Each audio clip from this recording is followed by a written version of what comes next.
There is no waste in nature. When a tree falls, it's only halfway through its life. When a bear or an animal finishes eating food and processing it in its body, that becomes fertilizer for future life on the forest floor. So it's a beautiful thing, the way nature has worked this all out. There is no waste in nature.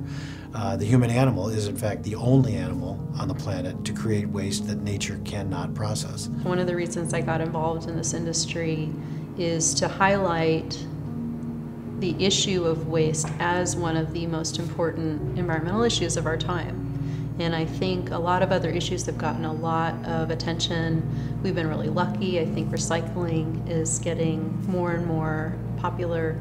But I think the idea of garbage in general, of landfills, of being done with something, putting it in a bag or putting it in a can at the end of your road, that it just goes somewhere. And the truth is, that somewhere is also a place on this planet that we all share. Really, when it comes to landfills, it's a NEMU, not in my universe. I not only don't want it in my neighborhood or my backyard, I really don't want it in my county, and frankly, I don't want it in my state. Put it somewhere else. Well, everybody else feels the same way. Well, what if we took a stance that said only in your backyard? You generated it, you deal with it. I think there's some value in that. It would make people start to think a little harder about, well, what am I doing?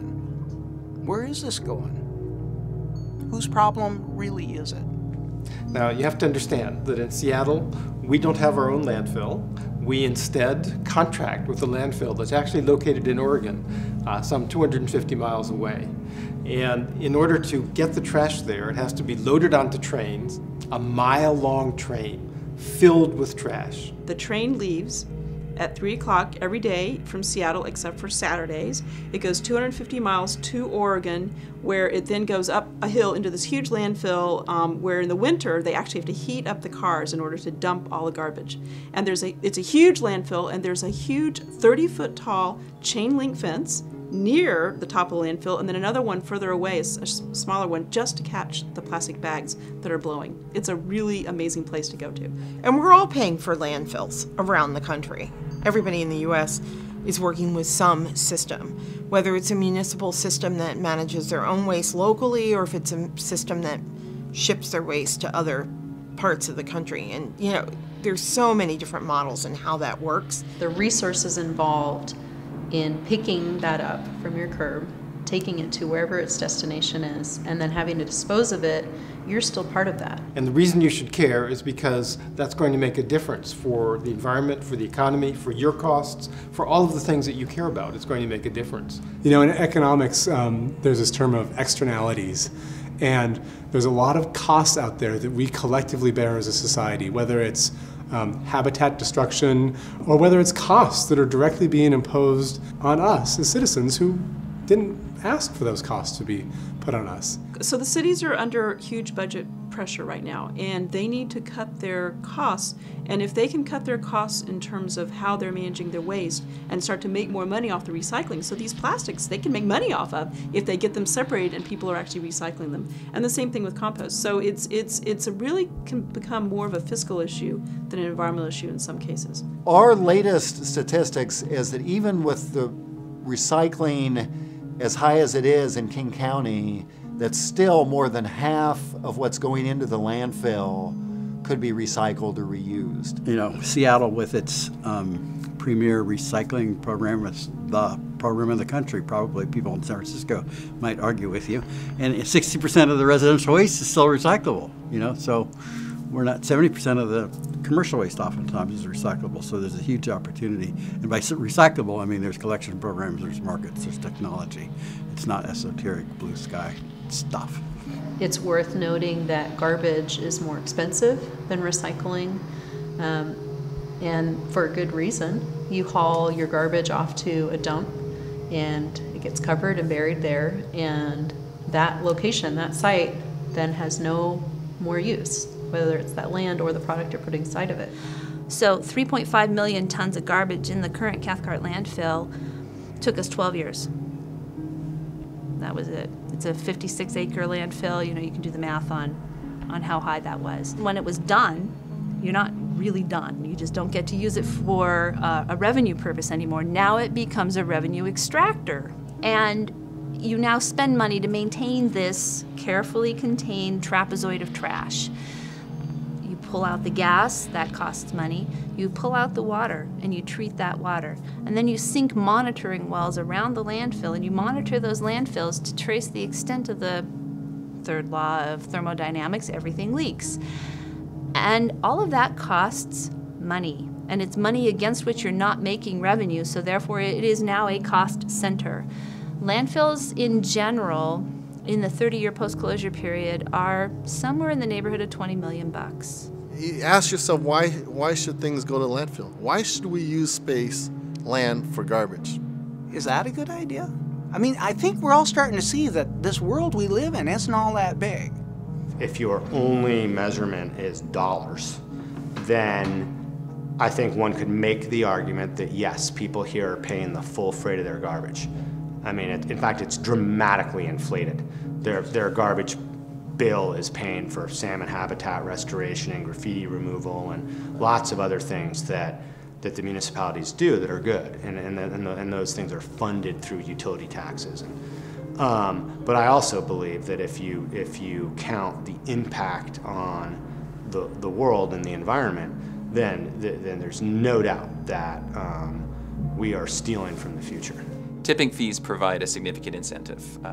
A lot of what we see, if we can't, let's say make money or extract value from the commodities, we need to cover our costs through the avoidance of disposal fees, and that's a big incentive. And so when you have markets like Seattle or Vancouver up in Canada, which is part of my area, where they have high disposal fees, it's for a reason, because they're trying to promote recycling and wasting less. We've got excess landfill capacity, but the issue is really conservation of resources, wise use of resources. If you have waste, you're inefficient, you're wasting money. It's an opportunity to reduce costs, increase profit. So from a commercial standpoint, waste represents an opportunity to be more efficient and more profitable. Go visit your landfill. Go see what you're putting in there. See what it looks like when you and your neighbors and everybody else conglomerates their trash. Come to the transfer station, it's closer. See what people are throwing away, you'll be surprised. Because there is value in the things that we are generating. The things that we consider to be trash are valuable. There's things that can be done with them, resources that can be used. And secondly, we live on a finite planet. There's only so much stuff that we can generate and then turn into trash. We throw way too much away in our society, and whether it's scrap metal, cardboard, paper, food waste, plastic, all that stuff has a better use, and it really makes no sense to landfill it when you can recycle it. Pollution is a resource out of place, it's back to Barry Commoner, and so if something's going in a landfill, you're kind of giving up on it. As though you're taking trees from the forest and you are harvesting them and then depositing them in the landfill. You're taking barrels of oil from the oil fields and you're depositing those in the landfill. You're taking money from the communities, opportunities for jobs, so on, and depositing and throwing all that out. Arguably, in a post-apocalyptic Mad Max universe, we're going to be mining those landfills for the resources. So you could say, wow, that's actually the world's slowest materials recovery facility. Put it in a dirt pile, send it into the future.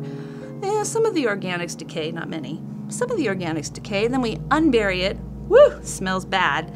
And we go back in for the metals and the glass and the plastics that we can no longer mine from the earth because we already got them all. So all those things that we've thrown away for all these decades in landfill may become very valuable. And what a shame it is, in my opinion, to spend the resources of both the human resources and the financial resources to fight over things like oil. Turn around, make a plastic component, then use it for 2 minutes or less, and throw it in a landfill forever. What a waste. We just got to change the way we do things. We need to look at actually the whole stream of everything kind of in terms of its whole life assessment. How much impact is there in the mining of the material? How much impact is there in the manufacturing of the product? How far does that product have to be transferred in terms of transportation and energy costs? And then how does that get installed and how toxic it is and all these kinds of issues. And then at the end of that product's life, what happens to it? and taking a hard look at that, and then asking the question, do I want to participate in this? Do I want to add to this? And I think most people would say no. I think if they really knew what went into manufacturing and what went into disposal, that they would make an educated decision.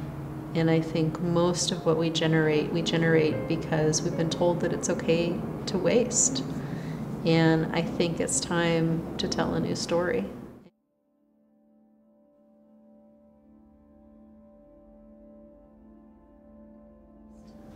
Zero waste is a perfect universe in which everything is described as either being in the technical cycle, so it's minerals, rocks, electronics, those kinds of things, or it's in the biological cycle, food, vegetation, those kinds of things which degrade over time very quickly. Zero waste is the universe in which everything that falls into one of those two categories, and darn near everything does, is always in a loop, such that you don't have things falling out into waste, falling out into a landfill for somebody else to deal with later. If you look back at the kind of waste that Americans had in the 1900s, in the early 1900s, everything was reused. Even clothing, you would get down to the threads, and then the rag person would come and actually weave those into rope and other things. All food was composted if there was any food waste, and all the packaging was reused and reused until it was then made into something else. So we had virtually no waste 100 years ago, and everything was reused, and people didn't have the money to just let things be disposable. Zero waste is really reframing the idea of valuing everything that we use and assuming that that value moves forward and that it shouldn't end up in a landfill. And I kind of see there's sort of three main avenues of that. There's sort of the idea of, on the production side, are we creating producible materials that are more sustainable and sort of reduce their impact on the environment. On the consumption side, are we reducing our consumption to basically just what we necessarily need? And then sort of lastly, the waste side of it, increasing our use of composting and recycling rather than just throwing it away and putting it in the landfill.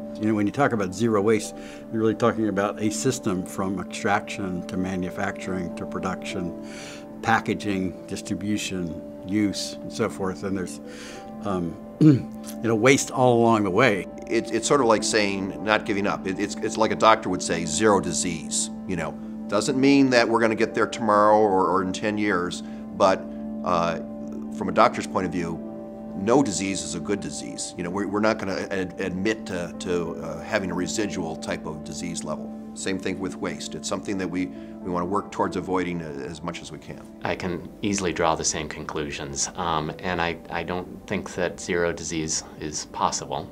So at the same time, I don't really see that zero waste is possible. We are a save the world type organization, but we're also very pragmatic.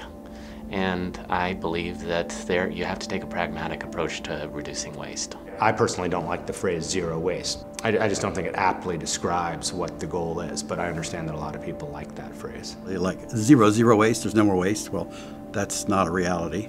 There's always going to be some fraction of waste coming out of somewhere or as a processing residue. So the question is zero waste a good or bad term? And we find that it's a good term to use with the public because they get it immediately. You don't have to start saying recycling, composting. It's just a simple two-word thing that people can immediately grasp.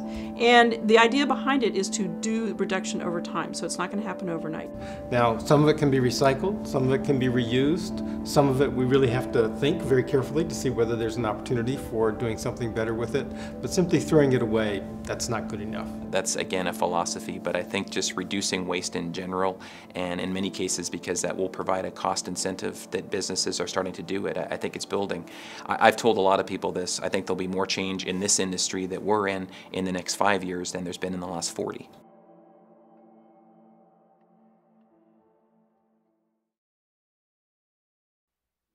I think people look to Seattle as an example of what is possible for the utility, the partnerships between the utilities and the private businesses, the sort of policies and incentives that are in place to make it a more economically, attractive thing for businesses to do, and the services that are available. And we have some very innovative haulers and collection services here for people, and there's lots of opportunity to recycle a lot of different materials. Humans are very creative. And somebody will figure out how to make money taking even the least likely candidate for reuse and turning it into something fabulous.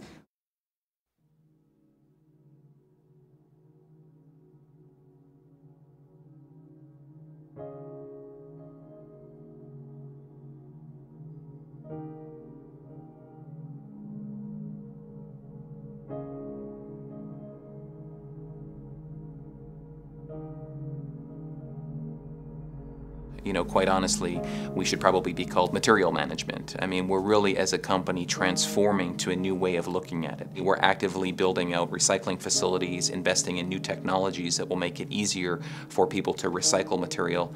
And then what can't be recycled and becomes waste, we're also finding ways to try and extract value out of that waste by maybe turning it into things like renewable energy. One is the fact that we're using landfill gas and converting it to electricity, and we sell about 8.6 megawatts of electricity back to the city of Seattle. The newest technology is a joint venture and a new company called S4, and that is really plasma gasification. And what that does is creates a syngas, which is a basic building block for many recyclable and renewable energy products. It can be used to make things like fuels, chemicals, methane, compressed natural gas. There's many things that can be generated from that syngas. And the byproduct of plasma gasification is it produces a glass-based material, which looks like a black glass that really encapsulates the materials that are not effectively turned into syngas, and so you basically get this inert type material. And we're looking at potentially using that for road base or different things that could be reused, or if we have to, potentially landfill it, because it's a small fraction of what went in initially that comes out as this residual inert type glass material. Contamination is still a major challenge in this business, and some of the technology we're working on, like plasma gasification, doesn't really care about contamination, but that's not going to be the end-all solution for everybody. Clearly that's kind of an end-use product. Once recycling's taken place, gasification might occur. But I think farther upstream, it's still contamination, and people just, I think, don't realize how their small actions at their home or at their business can really affect it on the back end.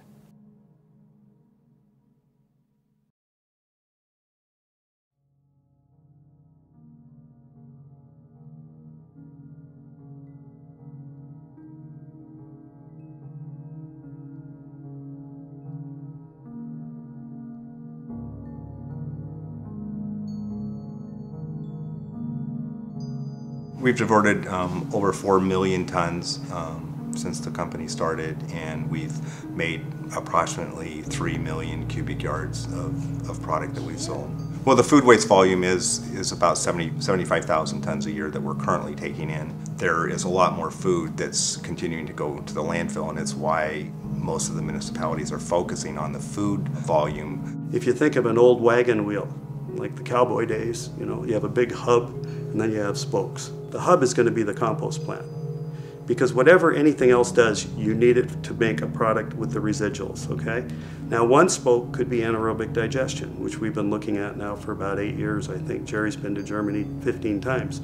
Another spoke would be maybe a biomass to electricity project. Another spoke might be a gasification process for some of the biomass. So they'll be, and those technologies will fill the wheel, but you still need that hub. Yeah, you can kind of look at it as kind of like a nutrient cycle, where the nutrients are captured back, put back into the soil, and those soils then grow more crops that we then eat, ending up back into our feedstocks, actually. It's realizing the level of investment that it takes to try to do it right and provide the environmental assurances that are needed. And I think that's probably the biggest thing, and then how that relates to costing the cost of the service and also the sale of the recyclables, because it's a pretty horrendous effort, financial effort, to be able to do it, especially in a large scale.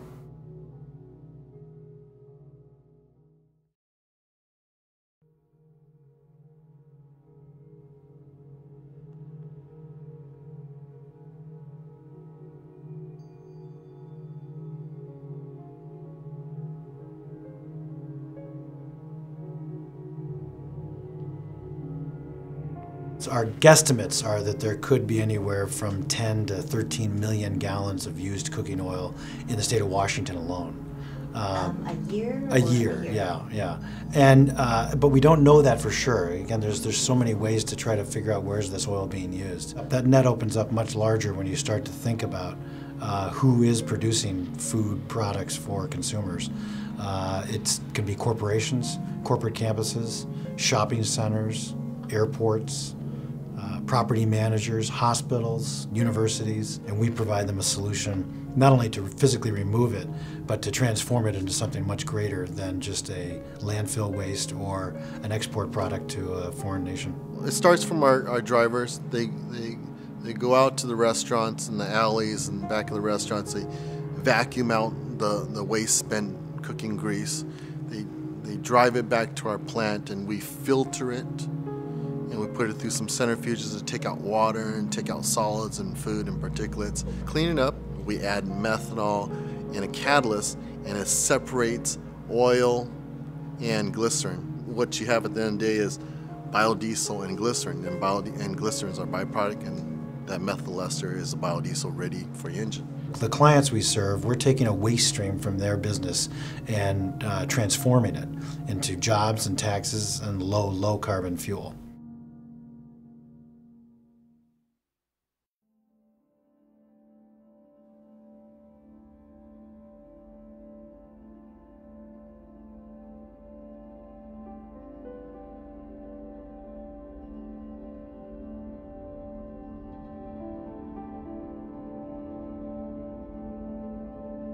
I don't look at it as a difficulty, I look at it as a great opportunity. You have this huge model that students, faculty, and staff are engaged in. So this is an opportunity to have this living, learning environment on campus where everyone on a daily basis can be engaged as environmental stewards. The three rules are convenience, convenience, convenience, and you will actually get people to recycle and compost more. So we even work in some places to try and create better infrastructure where we always offer all three of those opportunities: recycling, compost, and hopefully a small amount of waste. Part of what we've learned over the years and what we've tried to do is standardize the look and the messaging as best we can. So we have one type of container that goes in conference rooms. We have another standardized set of containers that go in lecture halls and classrooms. We have a standard set that look and feel and color that goes in public area places. The Minimax, it's a garbage can that is large for the recycling and tiny for the waste. Facility Services has become a leader in the use of Minimax, and other universities are copying it, and the Wall Street Journal actually featured it in addition, which is pretty cool. And I think it was University of Texas, or one of the major universities in Texas actually profiled that, which was kind of exciting, and they credited the university. There's a 20% rule that you have to work with. So you have 20% of people are going to completely ignore everything you do, and despite whatever efforts you made, you could grab them by the lapels and you know, yell in their face, this is what you need to do, and they're not going to do it. And you have 20% of your population that believes fervently in the cause, is so interested in the issue and so wrapped up in it that they're going to participate in everything that you offer them. And then you have your majority, 60% of folks in the middle, who you have to engage and you have to remind. And many folks need to hear things or see things in a variety of ways. And they say, and I can't remember the exact statistics, but people need to see something or hear something like 6 times before they really get it. If you don't make it like simple or like convenient enough for them, they won't do it. And that's probably the biggest challenge, I would think. I mean, it's pure, if they don't care in the first place and they don't think it's convenient, they wouldn't do it. So I guess the challenge is more like how we're gonna spread the message in some kind of way that's convenient and understandable for people that will actually follow it.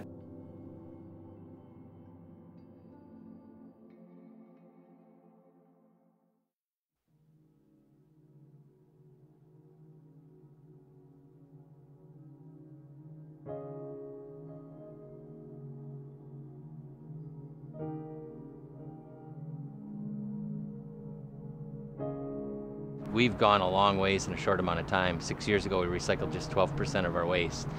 And while we're striving for zero waste, we're happy that we're making progress in the right direction. We've gone from 12% to as high as 85%. And right now for the year, we're averaging at about 80% rate. So our goal is to get to 90 ultimately. I think that might be feasible, and we're taking one step at a time. And to do that, we're going to have to sort our garbage. And when 80–90% of our waste stream was going to the landfill, the thought of sorting that was just too much to bear. Now that we're down to a 20% of the waste stream, it's a little more conceivable to say, hey, if we're going to push up our recycling rate, let's go get the stuff that's in the landfill-bound waste and sort it. So sorting plays an integral part in really driving up the rates. And to try to convey that recycling program to the front of the house, to the guests, is a challenge. So we've gone to a completely compostable serviceware that we serve at our concession stands to try to accomplish that, and we've pretty much eliminated the garbage stream for the front of the house. So as you walk around Safeco Field, you'll find about 500 compost containers and only 17 garbage containers. We try to pair up a PET plastic container with every compost container to reduce the contamination. But we pretty much, for the front of the house, for the guests, have defaulted to recycling. When the folks come to the ballpark and see that we can do it here, I hope they realize they can do that at home, they can do it at work, they can influence their school. That's what I really hope they walk away from here, seeing that, hey, if you can do it in a ballpark in this big of area with this many people and all the complexities, just take something from that, and ultimately we can do some good things.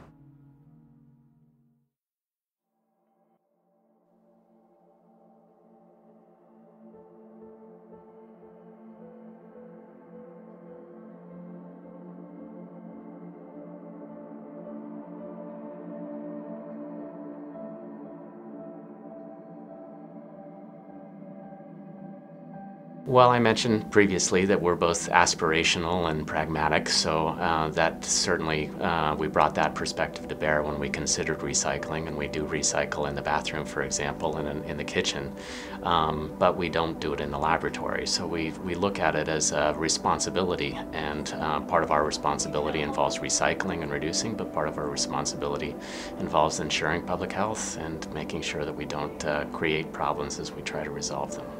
But it's great to know that we don't have to throw away tons of styrofoam boxes every day, because to stay at the temperatures we need, pretty much everything gets shipped in styrofoam. Tons of packages every single day and a lot of styrofoam. A lot of them will come with one small little item in a big huge box of those peanuts, and it's so nice to be able to just have that recycled, don't have to worry about it. We have a place, over against a wall that we just put that. I think honestly it's made life a lot easier to have these resources here, as opposed to trying to think about, okay, what are we going to do? Are we going to fill our own personal garbage receptacles with all the styrofoam? Are we going to take this huge, printer cartridge and put it somewhere where it could leak everywhere? It's like, nope, it just goes right there and we don't have to think about it.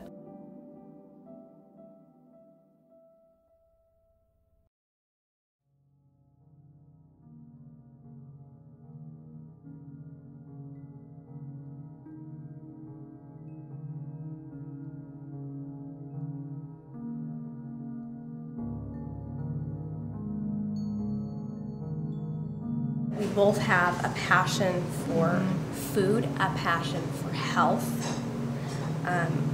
We care about our community. We use our food scraps to help local farmers feed their livestock. So it's amazing what trash can do. If it's meat, he doesn't want meat to go to the livestock, so we take that home for our dogs. If it's anything that can be composted, that the pigs wouldn't eat, like eggshells and stuff, we put that, and we have a composter outside now, and we put that all in there. We have a waiting list for the pig buckets of pig food. We have some customers that know about it, and they want it for their chickens in there, so we have a waiting list of when one person's done, they want to get it. And we have certain people that want compost from us, and so the people that do know are eager to jump on and help and be a part of it. Almost everything we've done has saved us money.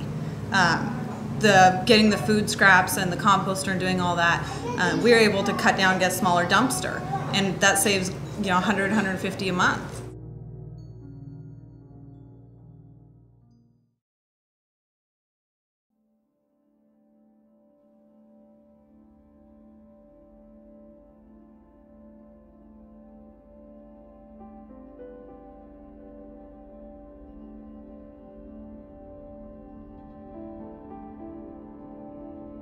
a lot of customers come to us saying, look, our customers are demanding that we show and demonstrate that we're green. We want you as a sustainability partner, Waste Management, to help us achieve our sustainability goals.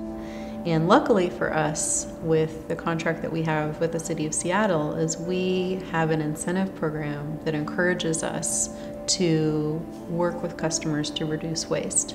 Because the City of Seattle knows that over time, creating more and more and more waste is actually not the best use of community resources and tax dollars.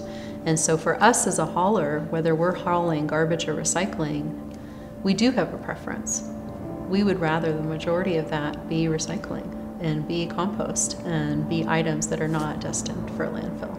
You know, and I encourage small businesses and facilities and corporations and the like to go to them first and partner with their local hauler, because they have a lot of expertise in what can be collected, types of signage, types of containers. And there's just all these different sectors of businesses that have real specific types of issues they're dealing with, and we don't want to pretend that we know their business and we can tell them what to do. But if they have a recycling or a waste question, sometimes we can help them, and we can tell them what we think is needed as far as reducing waste. So we do one-on-one, we work with business associations, we really do a lot of that. It can be definitely overwhelming, but I think that is exactly what Resource Venture is all about, is helping people wade through, navigate the choices.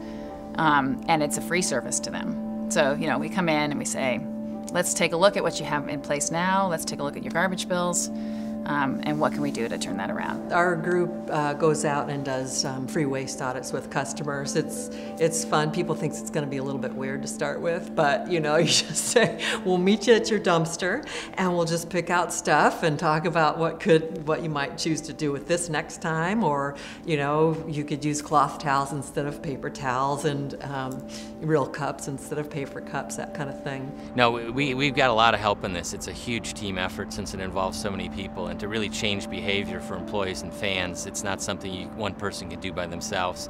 The Resource Venture came in early and helped us establish our composting program, back of house with our food service people. Of course, Cedar Grove is a huge player in that all of our food waste and our grass clippings go to Cedar Grove for commercial composting. The compostable serviceware isn't compostable in your backyard compost, but it is in a commercial composter, so we're lucky that we have Cedar Grove that can play that part. The City of Seattle has helped us. Seattle Public Utilities, and recently, a year and a half ago, or 2 years ago now, changed the law so that single-serving items from restaurants had to be recyclable or compostable. That helped push the market in that direction. And it's easy for me sitting in a government position to say, we need businesses to step up. But when we have these open, honest dialogues, what we often hear is businesses saying, well, we've tried to step up and government has put some barriers in there. And so, we have a responsibility as government to also come part way and understand the business's challenges and figure out what it is we need to do. Is it a different delivery or pickup system? Is there a different market we need to help create for recyclable materials? And there's work that we can do there for sure. And we've done some great work in the past, and it's going to be those type of partnerships moving forward that we'll need to do also.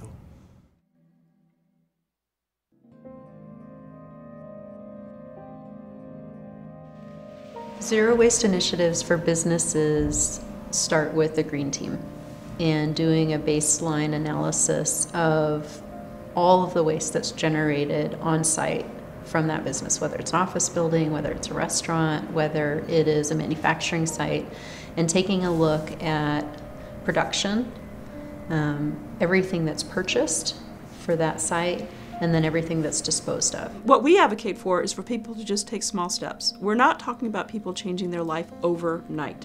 And I think that's what sort of freaks some people out, like, oh my gosh, I'm gotta become green automatically and overnight. And that's not really what happens for most people. It happens over time. I think a lot of companies look at something like this and think it's just too big. It's just too overwhelming. There's no difference, that my business can't make a difference. And I can understand that line of thinking, unless you just start small. and say, okay, well, let's just look at our recycle bins at the end of every day and see what we're recycling. And let's look at our garbage bins. And let's look at our food compost. We didn't even compost food a few years ago at businesses, and now we do. Pick one thing where they can have an impact, and then look at the results of that one change that they made. Whether it's a purchasing change, whether it's starting, collection of recyclables on site. Any of those things can have a tremendous impact. So pick one thing, look at it, gather those numbers, share those numbers, and that'll get you started down that path. And you'll see that there's, economic reasons to do that, and you'll continue down that road and find other ways to become more sustainable. And individually, sometimes there may be a cost to first start a system. There's usually a startup cost. To educate people, there's a cost to starting that up. You may have false starts. You may not have the system designed very well, and so mistakes are easy to make. So there's a lot of reasons why people are cautious about moving forward, but what our experience has been is that once you get people started, then it's like, why weren't we doing this all the time? I think when we talk about sustainability and doing things that are green or being sustainable, we really want to be at a place where we aren't using that word anymore and we're just talking about the way we do things.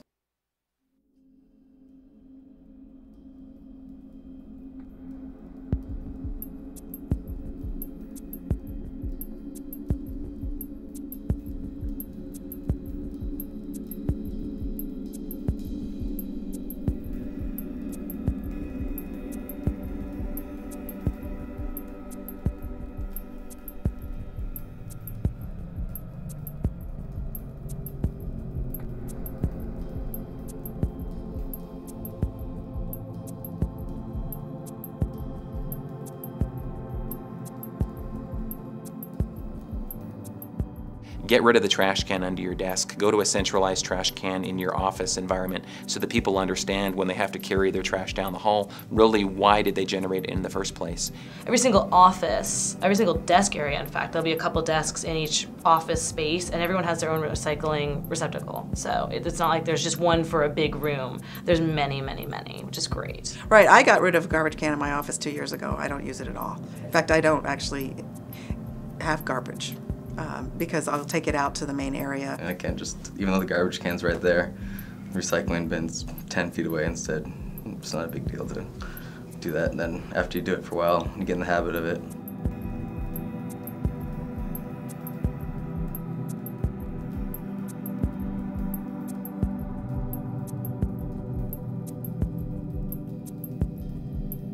Having paper towel recycling in the bathroom is really nice. It's phenomenal to get to work in an environment that is socially and environmentally conscious. Even on our hand towels, there's these come from trees stickers, and it's interesting how much buzz that generates in terms of people saying, oh, now they see it as both sides. They see it as, okay, now I'm aware, but they also joke about walking out of the bathroom with wet hands because they really hesitate before pulling that second towel out of the dispenser.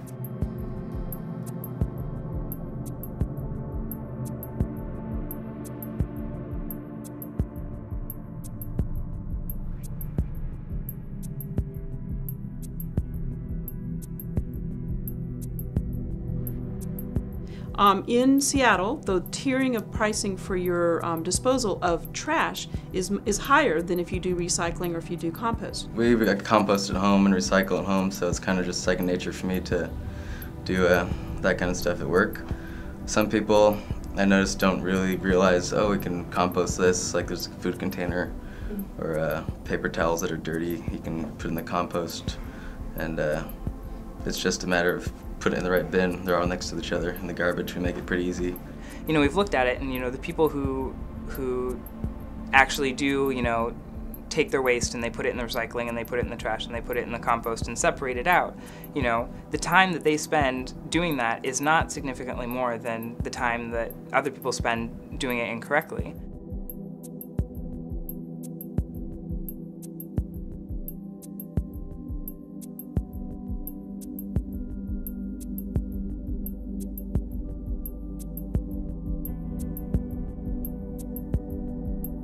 It's So right next to our printer, we have a big recycling receptacle, which gets used far more than the trash. And I've seen people actually take a piece of paper out of the trash and put it in the recycling.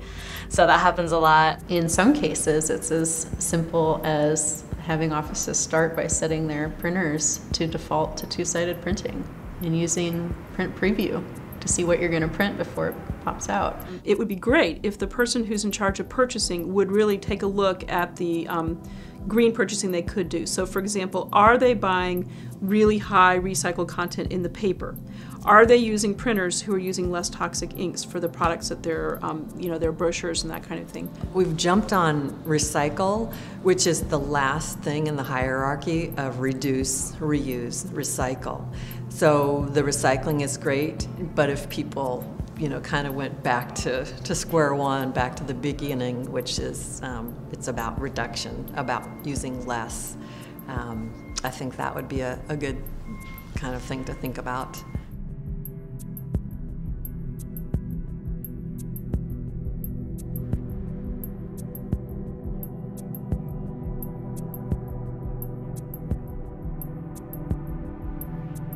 We are so lucky here in the Pacific Northwest. We are full of very creative, private recyclers that have found recycling and reuse solutions for everything from bicycle inner tubes to styrofoam, things that would normally end up in the landfill. In January of last year, we for the first time, styrofoam block, there was an ability and a market to divert that. There was never a local processor that would take styrofoam block.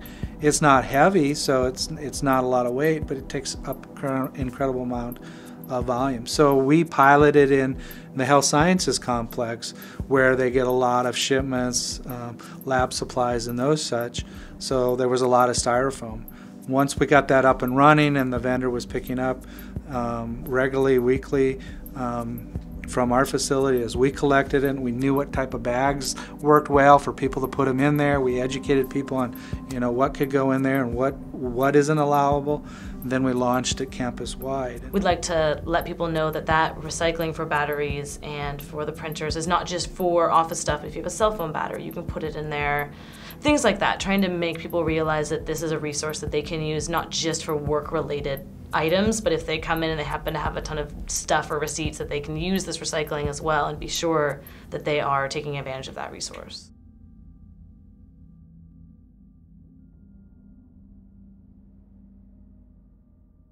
So sustainability also is about supporting the local economy. And when you work with local vendors and you explain your vision about sustainability, you find out that they have their own vision about sustainability too. And by collaborating together, you can really help drive sustainability for your region by working with local providers and by supporting the local economy.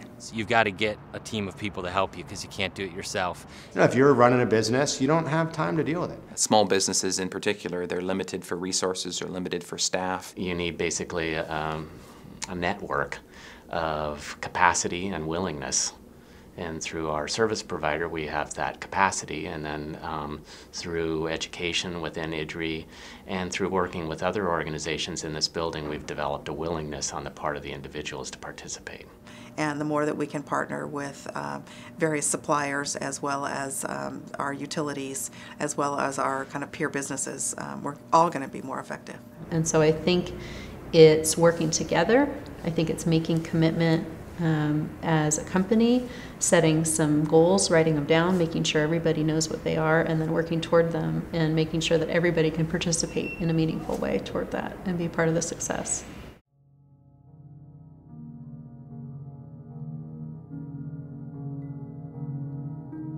We have to be restructuring how we do things. But at the same time, we have to be cognizant of the business community and what is the real driver in business. I'm an economist at heart. I'm a finance guy, a numbers guy, and the things that drive me to take on challenges oftentimes are economic.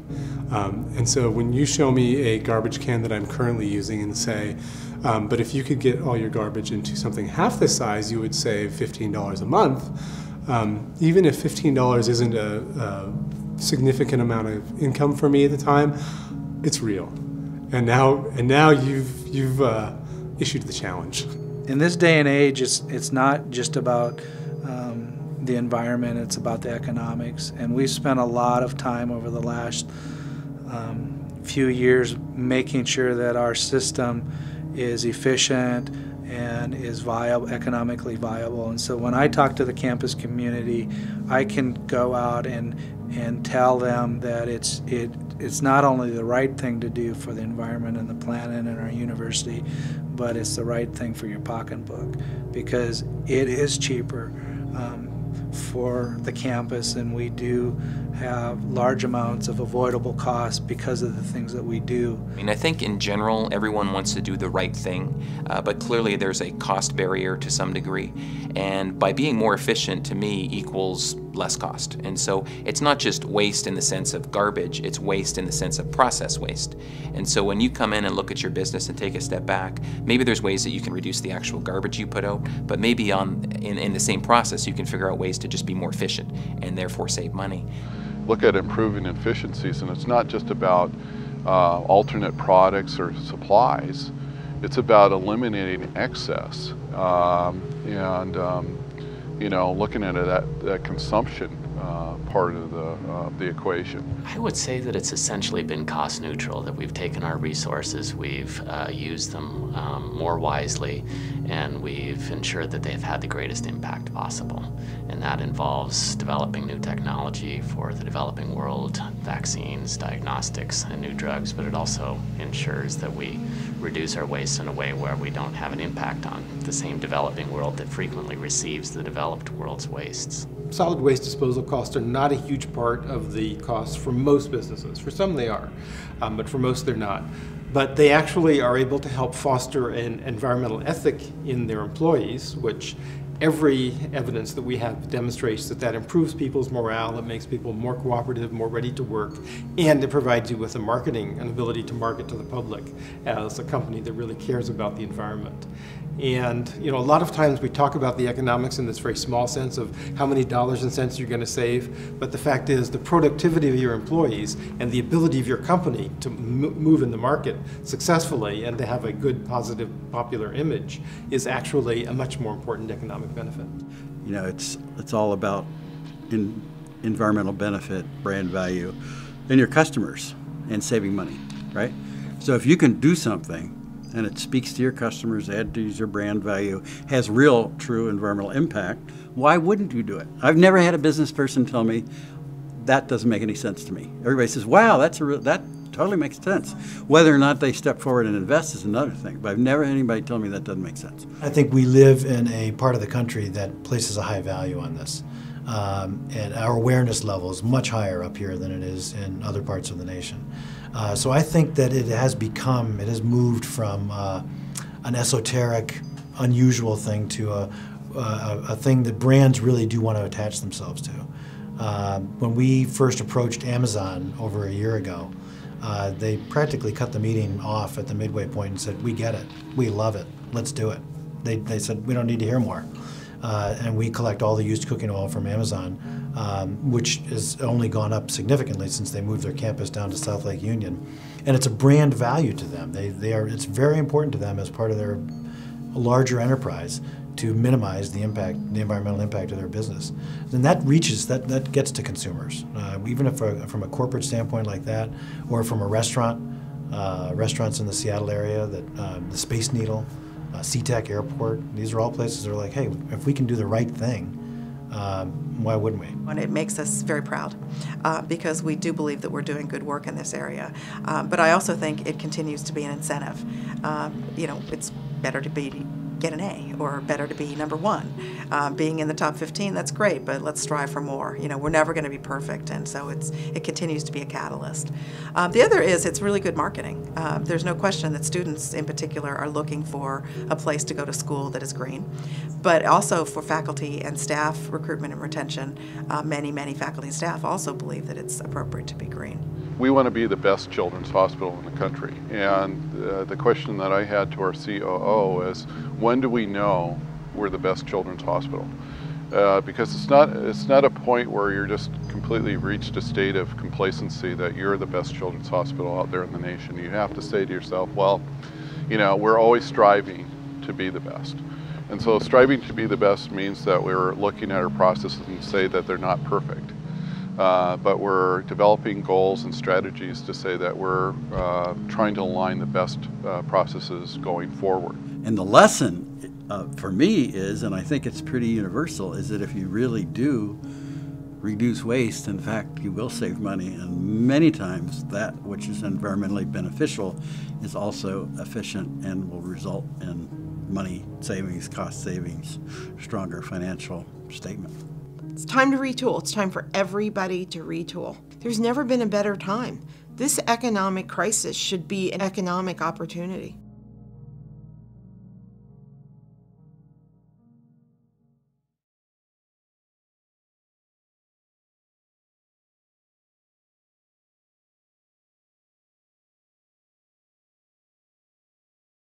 I was a plunderer of the earth. My business, of which I was so proud, was a plunderer of the earth, part of a system that had to change. And I resolved to do what I could in the time I have left to change that.